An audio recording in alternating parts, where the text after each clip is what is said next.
चाहिन्छ बनाउँछ तपाईँले यस्तै खाँदै त्यही भित्र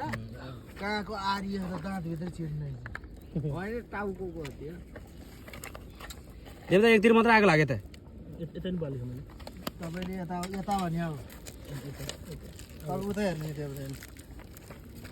अब हामी बेचेर आयो मसला यो चाहिँ मसलाको पेस्ट लगाएर हाल्ने कि त्यहाँ बलियो ल भाइ त्यो फरबिन धोएर ल्याएर कालो फरबिन मानिस ल मल चाहिँ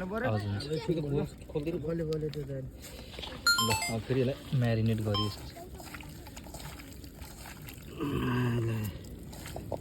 भित्रसम्म जाने गरेर त्यही भएको दाउरा खा मलाई दाउरा खोजेर ल्याएको त्यो त त्यत्रो ढेँडो पकाएर या सिँगी कुखुरो पोलेर नि उफ्रिन्छ त्यो दाउरा ल भयो अब अहिले के एउटा मुढी पकाएर ल्याइदिनु